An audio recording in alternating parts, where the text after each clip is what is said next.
अस्सलाम वालेकुम दोस्तों, आज एक इंतहाई दिलचस्प और सच्चा वाक़या पेशे खिदमत है।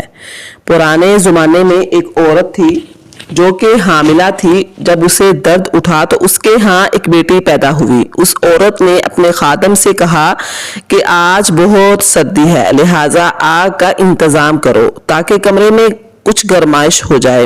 वो खादम आग लेने के लिए घर से बाहर निकला तो दरवाजे पर उसने एक बुजुर्ग को देखा।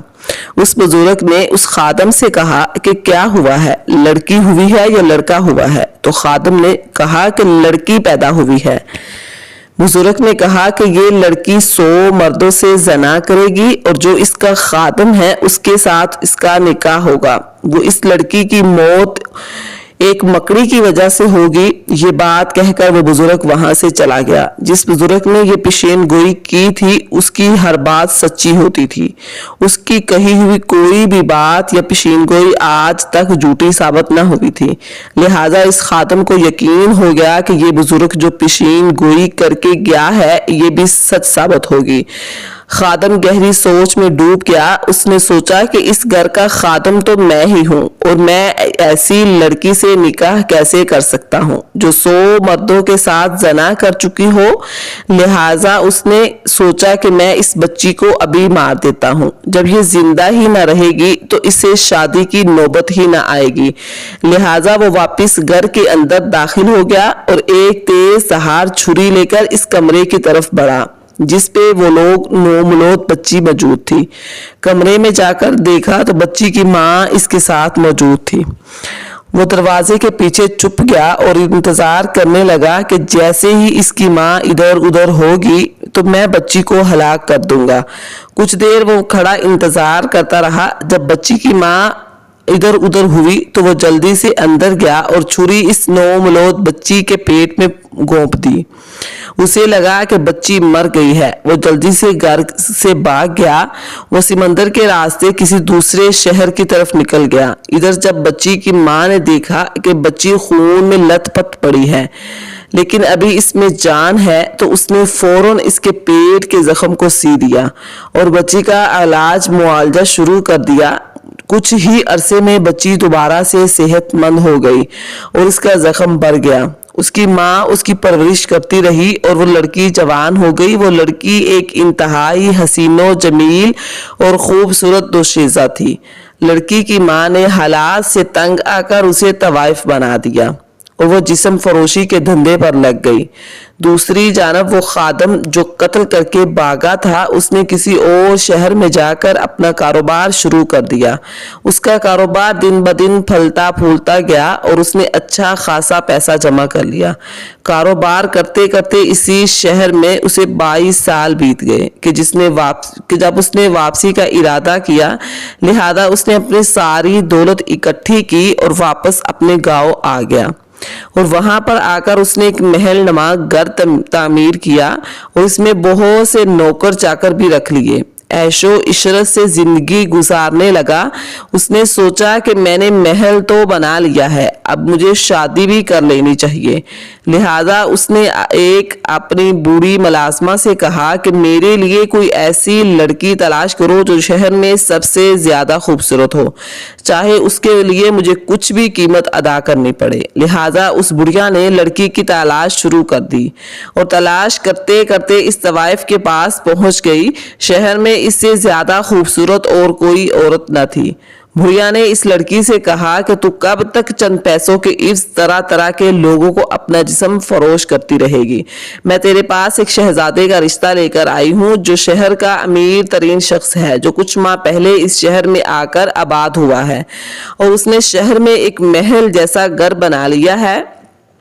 वो शादी करना चाहता है। इसे शहर की सबसे खूबसूरत लड़की की तलाश है जिसे वो अपने महल में रानी बनाकर रखेगा। इस तवाफ ने कहा कि अगर यही बात है तो मैं शादी करने के लिए तैयार हूँ, लेकिन जब इसे पता चलेगा तो वो मुझे छोड़ देगा। बुढ़िया ने कहा कि ऐसा कभी नहीं होगा, मैं इस बात की नौबत ही नहीं आने दूंगी। जब तक उसे पता नहीं चलेगा तो वो तुम्हें कैसे छोड़ेगा। लिहाजा बुढ़िया वो लड़की ये बात मान गई और उसने उस लड़के से शादी की हामी भर ली। اس طرح اس لڑکے کی اور شہزادے دونوں کی شادی کر دی گئی۔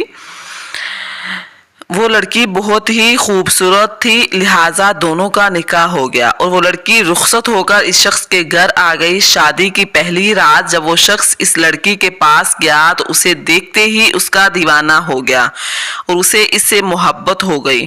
وہ اس کے حسن کے گیت گانے لگا اور کہنے لگا کہ میں نے آج تک تجھ جیسی حسین لڑکی نہیں دیکھی، تو بہت حسین و جمیل اور خوبصورت ہے، مجھے تم سے محبت ہو گئی ہے۔ وہ آپس میں باتیں کرنے لگے۔ لڑکی نے اپنے شوہر سے کہا کہ میں نے سنا ہے کہ آپ اس شہر میں نئے آئے ہیں، یہاں آنے سے پہلے آپ کہاں رہتے تھے؟ اس شہر میں کیسے آنا ہوا اور یہاں پر اتنا خوبصورت محل نما گھر بنانے اور یہاں پر زندگی گزارنے کا کیا مقصد ہے؟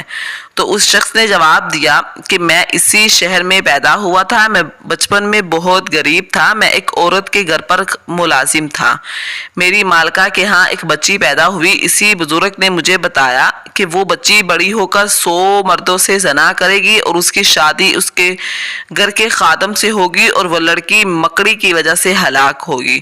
کیونکہ میں اس گھر کا ملازم تھا تو میں نے سوچا کہ میری شادی اس بدکار لڑکی سے نہ ہو جائے، کیوں نہ میں اس کو ابھی قتل کر دوں، لہٰذا میں نے اس نومولود کو قتل کر دیا اور شہر کو چھوڑ کر کسی اور شہر میں جا کر اپنا بسیرا بنا لیا۔